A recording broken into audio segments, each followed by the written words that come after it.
El sabueso, Howard Phillips Lovecraft. En mis torturados oídos resuenan incesantemente un chirrido y un aleteo de pesadilla, y un leve ladrido lejano como el de algún gigantesco sabueso.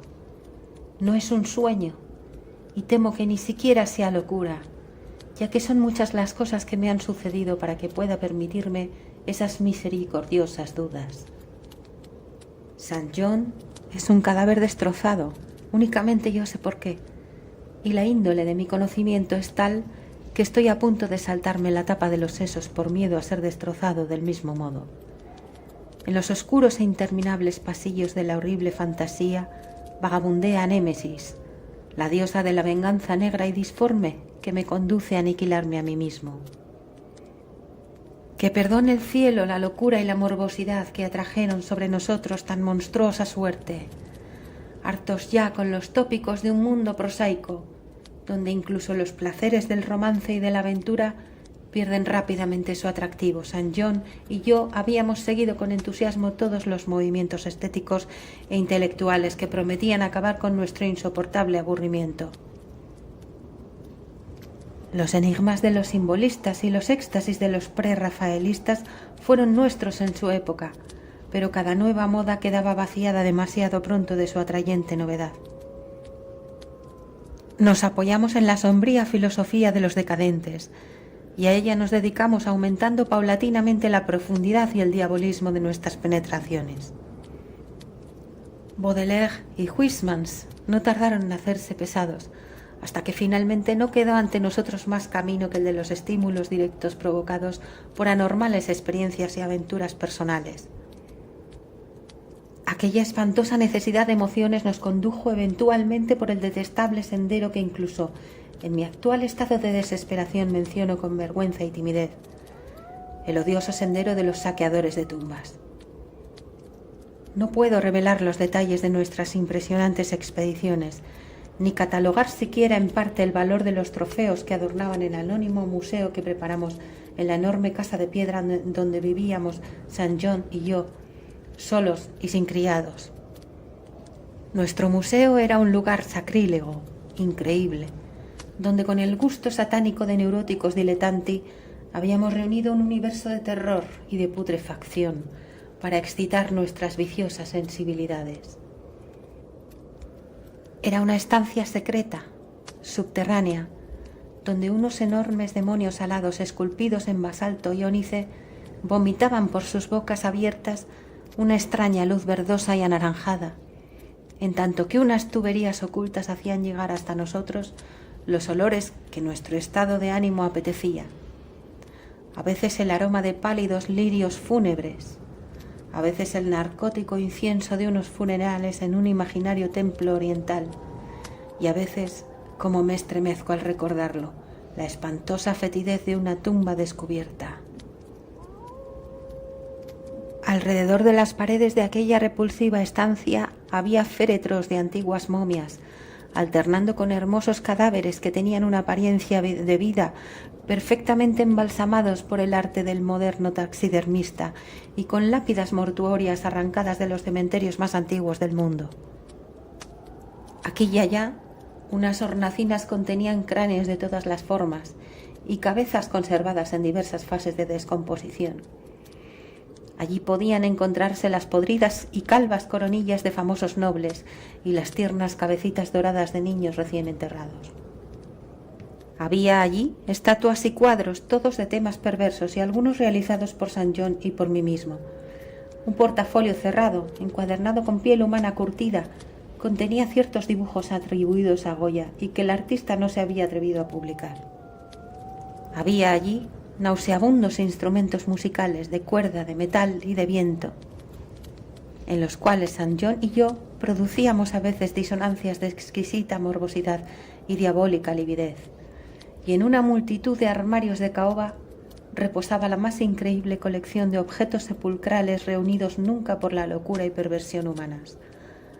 Acerca de esa colección debo guardar un especial silencio. Afortunadamente, tuve el valor de destruirla mucho antes de pensar en destruirme a mí mismo. Las expediciones, en el curso de las cuales recogíamos nuestros nefandos tesoros, eran siempre memorables acontecimientos desde el punto de vista artístico. No éramos vulgares vampiros, sino que trabajábamos únicamente bajo determinadas condiciones de humor, paisaje, medio ambiente, tiempo, estación del año y claridad lunar. Aquellos pasatiempos eran para nosotros la forma más exquisita de expresión estética y concedíamos a sus detalles un minucioso cuidado técnico. Una hora inadecuada, un pobre efecto de luz o una torpe manipulación del húmedo césped destruían para nosotros la extasiante sensación que acompañaba a la exhumación de algún ominoso secreto de la tierra. Nuestra búsqueda de nuevos escenarios y condiciones excitantes era febril e insaciable. San John abría siempre la marcha y fue él quien descubrió el maldito lugar que acarreó sobre nosotros una espantosa e inevitable fatalidad. ¿Qué desdichado destino nos atrajo a aquel horrible cementerio holandés? Creo que fue el oscuro rumor, la leyenda acerca de alguien que llevaba enterrado allí 5 siglos, alguien que en su época fue un saqueador de tumbas y había robado un valioso objeto del sepulcro de un poderoso. Recuerdo la escena en aquellos momentos finales, la pálida luna otoñal sobre las tumbas, proyectando sombras alargadas y horribles, los grotescos árboles cuyas ramas descendían tristemente hasta unirse con el descuidado césped y las estropeadas losas, las legiones de murciélagos que volaban contra la luna, la antigua capilla cubierta de hiedra y apuntando con un dedo espectral al pálido cielo, los fosforescentes insectos que danzaban como fuegos fatuos bajo las tejas de un alejado rincón, los olores a moho, a vegetación y a cosas menos explicables que se mezclaban débilmente con la brisa nocturna procedente de lejanos mares y pantanos. Y lo peor de todo, el triste aullido de algún gigantesco sabueso al cual no podíamos ver ni situar de un modo concreto. Al oírlo, nos estremecimos recordando las leyendas de los campesinos, ya que el hombre que trazábamos de localizar había sido encontrado hacía siglos en aquel mismo lugar, destrozado por las zarpas y los colmillos de un execrable animal. Recuerdo cómo excavamos la tumba del vampiro con nuestras azadas y cómo nos estremecimos ante el cuadro de nosotros mismos, la tumba, la pálida luna vigilante, las horribles sombras, los grotescos árboles, los murciélagos, la antigua capilla, los danzantes fuegos fatuos, los nauseabundos olores, la gimiente brisa nocturna y el extraño aullido de cuya existencia objetiva apenas podíamos estar seguros. Luego nuestros azazones chocaron contra una sustancia dura y no tardamos en descubrir una enmohecida caja de forma oblonga. Era increíblemente recia, pero tan vieja que finalmente conseguimos abrirla y regalar nuestros ojos con su contenido. Mucho, sorprendentemente mucho, era lo que quedaba del cadáver, a pesar de los 500 años transcurridos. El esqueleto, aunque aplastado en algunos lugares por las mandíbulas de la cosa que le había producido la muerte, se mantenía unido con asombrosa firmeza, y nos inclinamos sobre el descarnado cráneo con sus largos dientes y sus cuencas vacías en las cuales habían brillado unos ojos con una fiebre semejante a la nuestra. En el ataúd había un amuleto de exótico diseño, que al parecer estuvo colgado del cuello del durmiente. Representaba a un sabueso alado o a una esfinge con rostro semicanino y estaba exquisitamente tallado al antiguo gusto oriental en un pequeño trozo de jade verde. La expresión de sus rasgos era sumamente repulsiva, sugeridora de muerte, de bestialidad y de odio. Alrededor de la base llevaba una inscripción en unos caracteres que ni San John ni yo pudimos identificar, y en el fondo, como un sello de fábrica, aparecía grabado un grotesco y formidable cráneo. En cuanto echamos la vista encima del amuleto, supimos que debíamos poseerlo, que aquel tesoro era evidentemente nuestro botín. Aun en el caso de que nos hubiera resultado completamente desconocido, lo hubiéramos deseado. Pero al mirarlo más de cerca nos dimos cuenta de que nos parecía algo familiar. En realidad, era ajeno a todo arte y literatura conocidos por los lectores cuerdos y equilibrados, pero nosotros reconocimos en el amuleto la cosa sugerida en el prohibido Necronomicon del árabe loco Abdul al-Jared, el horrible símbolo del culto de los devoradores de cadáveres de la inaccesible Lenk en el Asia Central. No nos costó ningún trabajo localizar los siniestros rasgos descritos por el antiguo demonólogo árabe, unos rasgos extraídos de alguna oscura manifestación sobrenatural de las almas de aquellos que fueron vejados y devorados después de muertos. Apoderándonos del objeto de jade verde, dirigimos una última mirada al cavernoso cráneo de su propietario y cerramos la tumba, volviendo a dejarla tal y como la habíamos encontrado. Mientras nos marchábamos apresuradamente del horrible lugar, con el amuleto robado en el bolsillo de San John, nos pareció ver que los murciélagos descendían en tropel hacia la tumba que acabábamos de profanar, como si buscaran en ella algún repugnante alimento. Pero la luna de otoño brillaba muy débilmente y no pudimos saberlo a ciencia cierta. Al día siguiente, cuando embarcamos en un puerto holandés para regresar a nuestro hogar, nos pareció oír el leve y lejano aullido de algún gigantesco sabueso, pero el viento de otoño gemía tristemente y no pudimos saberlo con seguridad. Menos de una semana después de nuestro regreso a Inglaterra empezaron a suceder cosas muy raras. St. John y yo vivíamos como reclusos, sin amigos, solos y en unas cuantas habitaciones de una antigua mansión, en una región pantanosa y poco frecuentada, de modo que en nuestra puerta resonaba muy raramente la llamada de un visitante. Ahora, sin embargo, estábamos preocupados por lo que parecía ser un frecuente roce en medio de la noche, no solo alrededor de las puertas, sino también alrededor de las ventanas, lo mismo las de la planta baja que las de los pisos superiores. En cierta ocasión imaginamos que un cuerpo voluminoso y opaco oscurecía la entrada de la biblioteca cuando la luna brillaba contra ella, y en otra ocasión creímos oír un aleteo no muy lejos de la casa. Una minuciosa investigación no nos permitió descubrir nada y empezamos a atribuir aquellos hechos a nuestra imaginación, turbada aún por el leve y lejano aullido que nos pareció haber oído en el cementerio holandés. El amuleto de jade reposaba ahora en una hornacina de nuestro museo y a veces encendíamos una vela extrañamente aromada delante de él. Leímos mucho en el Necronomicon de al-Jared acerca de sus propiedades y acerca de las relaciones de las almas con los objetos que las simbolizaban y quedamos desasosegados con lo que leímos. Luego llegó el terror. La noche del 24 de septiembre de 1900 oí una llamada en la puerta de mi dormitorio. Creyendo que se trataba de St. John, le invité a entrar, pero solo me respondió una espantosa risotada. En el pasillo no había nadie.